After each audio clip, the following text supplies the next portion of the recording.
The alarm rang at 5:10 a.m., the same tired buzz that had woken Daniel Carter every morning for the last 4 years. He didn't snooze it. He never did. He swung his legs off the bed, careful not to wake his daughter, Lily, who slept curled like a comma on the other side of the thin wall. The apartment was quiet, except for the hum of the old refrigerator and the distant sound of traffic already starting its day. Daniel rubbed his face, whispered a quick promise to himself, just get through today, and started the routine that held his life together by a thread. If you've ever wondered how one small decision can change everything, stay with me until the end of this story. And if stories about kindness, sacrifice, and unexpected justice move you even a little, don't forget to like the video and subscribe to the channel. It truly helps these stories reach more hearts. Daniel packed Lily's lunch with the same care he packed his own worries away. Peanut butter sandwich, apple slices, a handwritten note with a smiley face she pretended not to care about but secretly saved in her backpack. By 6 a.m., Lily was awake, hair a mess, eyes half open. She hugged him around the waist like she did every morning. "Don't be late again, Daddy," she said softly, not as a complaint, but as a concern far too big for an 8-year-old. Daniel smiled, kissed her forehead, and said, "I'll try, superstar. I always try." Trying, however, had never been enough since Lily's mother died 3 years ago. Daniel had been late to work more times than he could count: school meetings, doctor appointments, bus delays, nights when Lily cried from nightmares and he couldn't leave her alone. His job as a maintenance supervisor at a massive corporate headquarters was the only thing keeping a roof over their heads. The pay wasn't great, but it was steady. Or so he thought. That morning, the bus was crowded. Daniel stood near the back, holding the rail, mentally rehearsing the excuses he'd already used too many times. His supervisor, Mr. Hanley, had warned him just last week, "One more late arrival, Daniel, and I won't be able to protect you." Daniel understood what that meant. Policies didn't care about single fathers or little girls with fragile hearts. 2 stops before the office complex, the bus jerked to a sudden stop. A gasp rippled through the passengers. Near the front, a heavily pregnant woman had collapsed into a seat, her face pale, one hand gripping her stomach, the other shaking as she tried to breathe. People stared. A few shifted uncomfortably. No one moved. Daniel did. He pushed forward, kneeling in front of her. Hey, I'm here," he said calmly, though his heart was already racing. "Are you okay? Can you tell me your name?" She shook her head, tears filling her eyes. I think something's wrong," she whispered. "The pain, it's too early." Daniel looked at the driver. "We need to call an ambulance. Now." The driver hesitated, worried about schedules and complaints. Daniel didn't wait. He dialed emergency services himself, giving clear directions, holding the woman's hand as she trembled.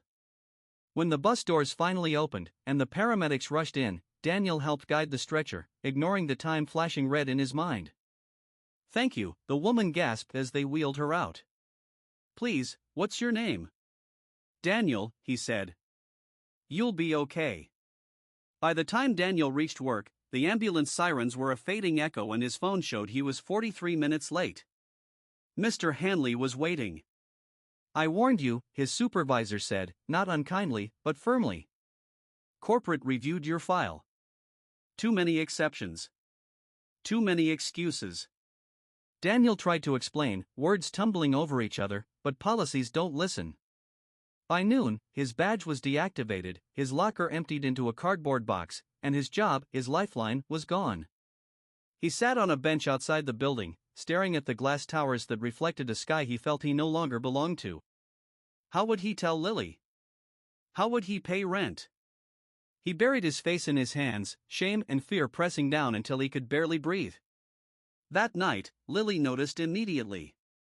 She always did. "You lost your job, didn't you?" she asked quietly. Daniel nodded, pulling her into his arms.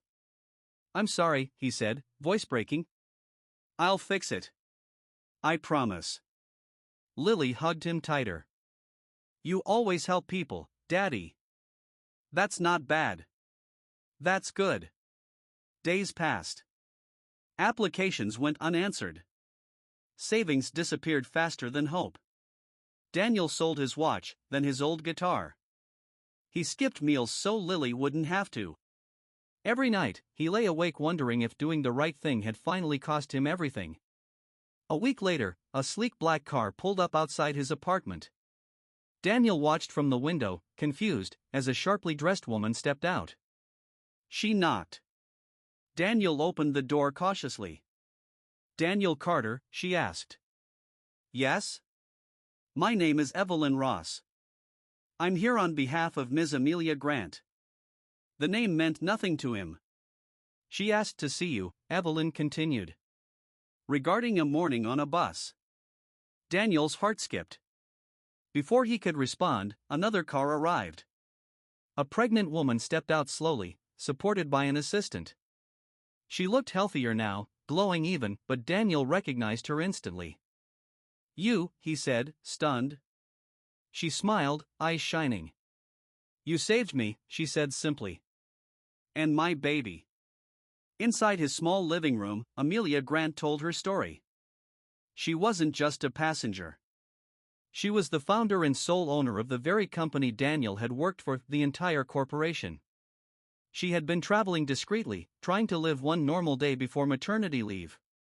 That day, Daniel had chosen her over his job. "I asked about you," Amelia said softly. "I learned you were fired." "For being kind." Daniel lowered his eyes. "I don't regret helping you," he said. "I just wish the world didn't make it so hard." Amelia nodded. "That's exactly why I'm here." The next morning, the entire company received an email. It spoke about values. About humanity over policies. About a single father who embodied everything the company claimed to stand for but had failed to protect. Effective immediately, management was restructured. Mr. Hanley was reassigned. New flexibility policies were introduced. And Daniel Carter was offered his job back, this time as Director of Community Operations, with a salary that made his hands shake when he read the number. But Daniel hesitated.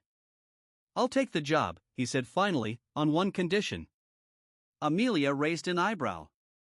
"Name it." "No one else should ever be punished for choosing compassion," he said. "Especially parents. Especially people with no safety net." Amelia smiled, truly smiled. "That's why it has to be you." Months later, Lily stood in front of her class for career day. "My dad," she said proudly, "helps people. And he never walks past someone who needs help." Daniel watched from the doorway, eyes wet, heart full. Sometimes the thing that looks like the end is actually the beginning. Sometimes being late means arriving exactly where you're meant to be. If this story touched you, if it reminded you that kindness still matters in a hard world, please like this video and subscribe to the channel. Your support keeps stories like this alive and maybe, just maybe, reminds someone out there to choose compassion today.